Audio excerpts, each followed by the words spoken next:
You've gone through the learn to play class, learning mostly how to skate. You're stopping great on one foot. You've definitely been putting in the time, shooting pucks in your driveway, and you're finally getting ready for your very first beer league hockey game. It's super exciting to get into that first game, but there are a few things nobody really tells you about. In this episode of the Beer Leaguer podcast, we're going to go through 10 things nobody tells you before your first beer league hockey game. Number 1, everybody is nervous, even the good players. I only know all new players, you're going to be nervous. But even the guys that looked like they knew exactly what they were doing, you're wondering why are they in a beginner class, they're going to be nervous playing the first game.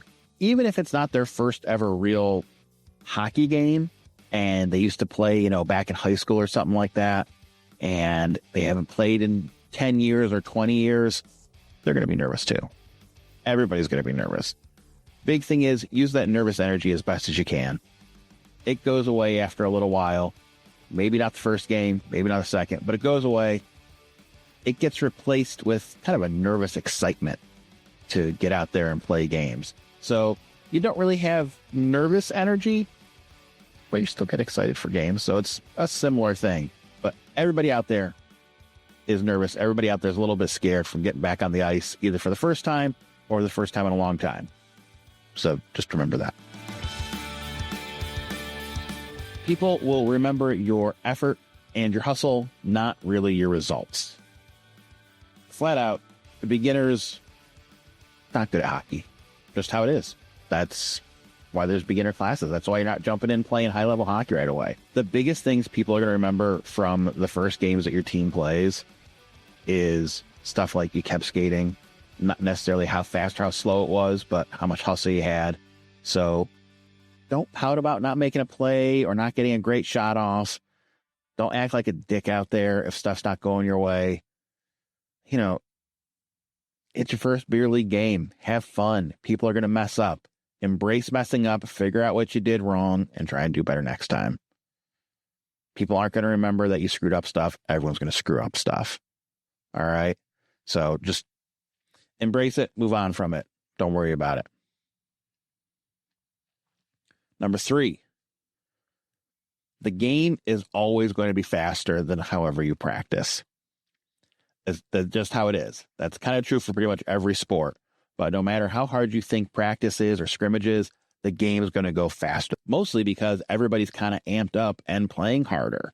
So everyone's playing just a little bit harder than they were when they were scrimmaging or practicing. So it just kind of has like a cumulative effect that everybody kind of goes a little bit harder, a little bit faster, does a little bit more. So it's always going to be faster than you practice. Maybe a little bit, maybe a lot, but it's always going to be faster. A couple things to remember because of that. 1, this sounds silly, but it's true. Don't forget to breathe. Don't get so nervous that, you forget to breathe. I've seen people that get so nervous playing hockey that they make themselves hyperventilate. Don't do that. It's just beer league. It's not life or death. So don't forget to breathe. No, you're going to panic when you get the puck. It happens. Just be ready for it. And always, when in doubt, sexy dumps. Dump the puck in the zone. If you have nothing else to do and you completely are clueless of how to move forward, throw the puck into the offensive zone and go for a change. That's always your last resort play, but that's something you can always do. Number 4, everybody out there is going to be confused. There is so much that goes into playing your first beer league game that is beyond stuff that you practice. There's everything from where do we line up on face-offs? Who's doing what from there? How long are our shifts going to be? When do we do line changes? How often are we doing line changes? What positioning do we have, from face-offs in the offensive zone, defensive zone? Who's covering who? There's so much other stuff going on that's beyond just learning how to skate. Everyone's going to be confused. Know that. This is the time to talk to your teammates, talk to your line mates, talk to your D partner. Find out what people are doing, what they're expecting you to do. You tell them what you're thinking you're supposed to do. Get on the same page. This is really a case of you have to get out there and play a game to know what you don't know about playing the game. Online people a lot of times ask, hey, am I ready to play my first beer league game? I've either skated a ton or haven't skated at all, and are either super over prepared or super under prepared for playing a game. But really, you don't know what you don't know until you try playing a game. That's why a lot of the good, learn to play hockey sessions, they go through and make sure everybody kind of has the basics down of, skating and shooting and passing and maybe some very, very basic positioning. But then they start dropping you into games and at least advanced scrimmages, something like that, to get in there so you see these things. As soon as this stuff starts happening, everybody gets confused with it. So just know that. If you're confused about hey, when are we supposed to change? Probably someone else on your team is confused about it too. So bring it up, ask. This is the time to talk on the bench, talk between periods, figure this stuff out. After games, talk about it. See what people say. Make sure people are on the same page. One of the worst things you can have happen is nobody really talks to each other. So everyone is convinced they know what they're supposed to do, but everyone's doing something completely different. Just talk. Just talk. And while you're talking, this is when you should, number 5, enjoy the locker room. The super fun part about Beer League, you hear it, talk about it all the time on these episodes, is the locker room. Beer League is really just a social club where you get to play hockey instead of doing something like reading books. And that's really what it is. Embrace the locker room experience, which is talking to the people on your team, hanging out with them, sharing dumb stories, just fun stuff like that.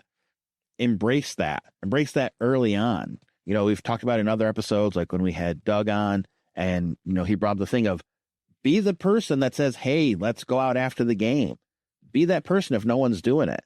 That's what makes Beer League fun. That's what makes your Beer League memories. So make sure you're enjoying the locker room experience.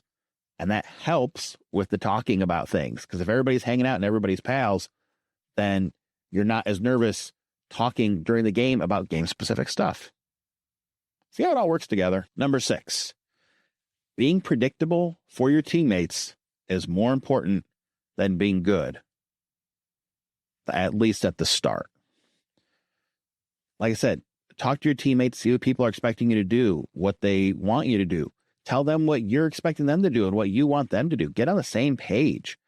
That can go such a long way in beginner beer league and lower level beer leagues. It is such a help out there if people, know hey, I know that if I jump up from the defense, I know that my winger has said he will watch and he will cover for me. I know when I get the puck that my center is expecting, they're going to go across ice and look for the pass. Any little things like that. They, one, make hockey more fun. But also it makes it easier to play if you know what everybody's doing, if everyone's on the same page. It really does help. So be predictable, let your teammates know what you're expecting, and, tell them what you're expecting them to do as well. Talk about this and other tips like this in another episode that is how you can still be an effective beer leaguer if you're not the fastest skater. It is perfect for beginner beer leaguers. It is a perfect episode really aimed at people playing their first couple games to help them out. So I recommend checking that out. I will have that linked. Let me take a quick moment to invite you to head over to thebeerleaguer.com, where you can check out previous podcast episodes, keep up with all the goofy and sometimes informative social media posts, and contact the show. There's an easy-to-use contact form, a button to leave voicemails, and a newsletter sign-up. All of us here would love to hear your thoughts on this episode or ideas for future ones. Now back to the show. Number 7. You're going to be way more exhausted than you thought you were. It goes along with the game is going to be way faster than you thought. You're going to be way more exhausted than you thought. Once you start playing real hockey games, you quickly find out what a lot of people do when they start playing hockey, that hockey cardio is not the same as regular cardio. It's very different. It's just, you're doing it in short spurts. It's different muscles that really you only do for hockey. So just be ready for it. Don't be shocked. It's always funny to me when you see people that are in great shape and can like run marathons and stuff and go out and play their first hockey game, and they are gassed, like right away gassed, because it is very different. So hockey cardio is not the same as regular cardio, and the only way you really get better at hockey cardio is playing more hockey. You can do other stuff that helps out with it and helps obviously to be in better shape, but just know it's not really like anything else that you're probably doing. And because you're exhausted, people are going to fall. So watch out.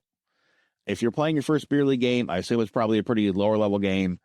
You're going to have people that are not good skaters. They're going to fall. You have people that are really pushing themselves, so they're going to fall. All different reasons. So just be aware, people are going to be falling around you. And honestly, really good players, they fall. The pros, they fall, but they just kind of learn to fall better. I think it's the better way to put it. So it's not taking them completely out of a play, or they're still able to do something while they're falling, but they're still falling. So just know it happens to everybody, but be aware of the people around you that they're going to fall. When I started in beer league, I used to wear a half shield because I thought, yeah, whatever. I mean, I know what I'm doing. I'm not going to get hurt. And I think I've told the story many times before, but we played in either my first or second real beer league game. I was skating behind somebody, not going super fast, and they just fell. I guess they just weren't a very good skater. Like ice wasn't bad or anything like that. They just fell. And as they fell, they kind of flailed around and their stick came up, just hit me in the shoulder.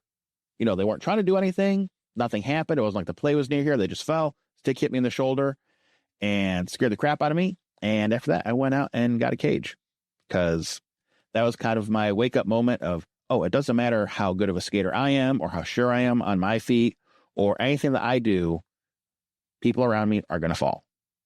Definitely as you get into lower levels, that's the thing that happens. So just be aware. Also, something else that you will probably notice as you play your first game and your first few games is a lot of times people's, how do I put this? Your brain is going to probably get more tired than even possibly your legs. It's going to get more tired than you expected because there's so much thinking and so much processing for new players to do when you're playing hockey. This is why I say, like, the talking to your teammates, finding out what's going on, trying to get on the same page of everybody, just trying to process all that stuff and all these new things all at once can really tire your brain out when you're playing hockey. So be ready for that. You know, if you're not aware that that's going to happen, that could be a little bit of a stunner for you. So be aware. Competitive hockey is a lot of thinking going on, a lot of being aware of where other people, other referees even are on the ice, where the puck is at all times. It's a lot of thinking that has to go on for it as soon as you start playing games, because there isn't just your little bubble, like where you're in practice. It's just you, maybe just skating, or maybe it's you at the puck. And that's really kind of all you have to worry about is doing the thing you're supposed to do within practice. But when you play a game, all of a sudden you have to be aware of, 9 other skaters on the ice and probably at least one goalie and 1, 2, 3 officials of where they are on the ice, because that makes a difference of where you can, rim pucks around and stuff like that. So just be aware. You might have a little bit of a mental fatigue after a game. So something to be aware of as well when you play your first game. All right. Number 8. You're not going to touch the puck a lot. That's normal. I mean, really, most people when they play hockey, you don't have the puck on your stick a whole bunch, just in general. Think of how many times the puck is not on anybody's stick. Think of how many other players are out there on the ice that probably all want to have the puck as well. So just know, more than likely, you're not going to have the puck very long. Just overall, I think the average, if I remember correctly, the average time that somebody has the puck on their blade during a game is, like, the really good players, it's a few minutes, like 2 or 3 minutes or something like that. It's not very long at all. In beer league, some players can have it for longer than others, obviously, because you have, varying skill levels by a lot, but don't get frustrated with it. Just know, probably not going to have the puck on your stick a lot. So try and learn to do stuff without the puck as much as you can so that you can get the puck to have it on your stick. Number 9,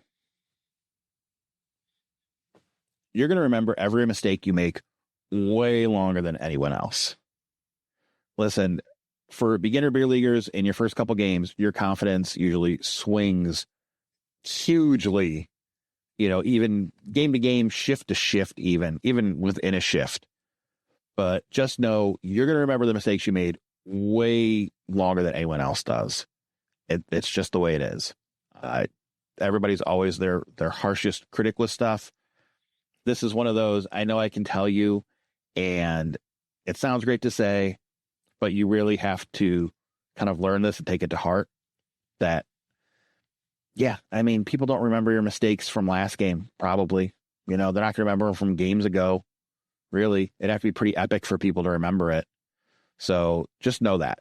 You're going to remember your mistakes way longer. They're going to hit you way harder than they do anybody else. So, it's not that big of a deal, guys. It's beer league. Take it seriously. Have fun. Don't take it so seriously, though. And finally, number 10. The ice is big, but there is lots of traffic. One of the things that I think people, when they start playing games, is they kind of, get out there on the ice, and it seems so big. It seems so expansive, the full sheet of ice. Especially when you're doing practice and everybody's spread out. Like, it seems like there's so much ice everywhere. But as soon as you start playing games, you realize almost all the action always takes place in this very small section of ice that just moves around. It's kind of an odd thing to watch. I think you especially see it, with little kids, because little kids all follow the puck. So like all the players are usually all clustered in one area. But that's kind of how hockey is there's a lot of traffic in a small amount of ice instead of being like the whole rink. Think about it. If you're like in the offensive zone, you're not even in half the rink. You're from the blue line in, really, and that's less than half the rink. And that's almost every player, almost every person is on the ice, except for one goalie usually, in that small area. And then, like, if a puck is in the corner, well, you probably have at least 4 people going for it, maybe more, in the corner. So it's one small little area that everybody's kind of clustered around. So just be ready for it and be aware that even though it seems like the ice is big and you might think you're going to have all this room to move and all this stuff going on, there's going to be a lot of traffic going on. There's a lot of people kind of almost tripping over each other, right in each other's ways. Like, it's not as much space as you think it is. Now, the really, really good players, they can get the pucks out into open space. That's a really good skill to have. Or if you get yourself into open space, and if your teammates can find you, you can be out there in open space as well. Again, goes back to talking to teammates, see how all this stuff works together. But just know that even though the ice seems big, there's a lot of traffic. The ice is big, but the game of hockey really takes place generally in a small area that everybody's clustered around. So just be aware of that. All right, there you go. 10 things I don't think anybody ever really talks about before your first beer league game. Hopefully those help you out. I'm going to run through a couple other I didn't know where to put these little tidbits of things to throw out there for people to know before you play your first beer league game. Beer league shifts. This varies team to team, varies person to person, but I would say in general, most beer league shifts are somewhere between 45 and 90 seconds. You do have some people that take the 30-second shift. You do have some people that take the 2-minute shift. This is something that kind of gets figured out and evens out over time with your team. As long as your team stays together for a couple of games, you tend to find a rhythm with it. So just know in the beginning, your shift lengths are probably going to be all over the place. Speaking about shifts, don't let yourself get gassed on the ice. Don't be out there where you can't skate. Change before that. And don't get yourself trapped in the defensive zone, getting stuck out there if you can. And also don't change to leave your team out to dry. Don't change and cause a breakaway. Try and be smart about your changes. So that's always the thing that I don't think gets talked about enough for beginner beer leaguers, but be smart about your changes. Think about it. if now's a smart time to change or not. Sometimes you might have to change on offense. I know people don't like to do that because they want to be out there for offense, but it's usually a good time to change. And, try and keep your shifts reasonable. You'll get into a rhythm with your team and see what everybody's comfortable with for shift lengths. Games are late. I think everybody knows this. Beer league games historically are pretty late. Some people get super lucky and have games that are at 8 o'clock on a Sunday night. Most of us are living with 10 o'clock during the week kind of games. So games are late, just how it is. You're going to have to adjust your schedule of your life accordingly. Pretty much every beer league game has warm-ups before the game. They're there, but don't really count on them to really warm you up. If you're someone that needs to stretch and get warmed up, you're probably going to have 5 minutes or less out there on the ice. Usually it is as soon as Zamboni comes off, people got to get the nets set up and in there. Everybody's skating over to the bench, get your stuff on the bench. And, maybe you have a minute, 90 seconds, maybe 2 minutes to get out there, get a little bit of a skate in a couple times around, maybe get a couple shots off. Most people in beer league do not have time to go out there and go, okay, let me get out there and get my good stretch in, get a couple shots off, get another stretch or whatever. Don't count on that. If you're someone that needs to stretch before you play, do that before you get on the ice. Just trust me. Another harsh reality that I think needs to be said before your first beer league game. I don't think that's a scout in the stands. That's somebody's significant other that got dragged to a 10:30 Wednesday night game. Sorry. I'm going to emphasize this again. I know it sounds silly, but don't forget to breathe. Your first shift is going to be overwhelming. Your first game, it's a lot. Don't forget to breathe. Say it again. Also, you don't need to apologize for every mistake. All right? You're going to mess up. You're going to make mistakes. I mean, you're just going to in hockey in general, and then especially in beer league, and then especially in your first beer league game. You're going to screw up a ton. Everybody's going to screw up a ton. Don't apologize for every mistake. Listen, the moment you stop saying you're sorry is the moment you can start improving. All right? Take those mistakes, figure out what you did wrong, do better the next time. That's it. Hopefully those extra little tips and the 10 things we talked about help out you playing your first beer league game, or maybe even your 10th beer league game, maybe your 100th beer league game. And these are some things you need to be reminded of. Maybe this is something to help remind a teammate of, or a better way to say something to somebody. I hope it helped out. I would love to hear if it did. Drop me a note. You can text the show down in the show notes, or head over to thebeerleaguer.com and let me know. If you like this kind of stuff, if you're definitely starting out in beer league and looking for other tips and tricks and things, I have a playlist that is all about things specifically for beginners, targeted for people playing beer league for the first time and just getting into it to help them out. So go check that out. I'll link that everywhere as well. Otherwise, everybody, thanks a lot for listening. I'll catch you in the next one. Thanks for sticking around. I wanted to let you know that we added the ability to text the show. If you check out any of the show notes for any of the newer episodes, you'll see a link called Text the Show. Just click that and it'll open up your text app of choice. There, you'll see a code automatically inserted into your text message. Please leave that there. That makes sure your message gets routed to the show properly. Add your message and just send it away. We only get to see your area code, so if you want to include your name to be mentioned, make sure you include that in your message. Give show topics you'd like to see, comment on previous episodes, tell us what we missed, or what book, movie, YouTube video we should be checking out. All the messages are seen, and most go into planning what we do next, or get mentioned in a shorts episode recapping what we missed. Thanks for listening.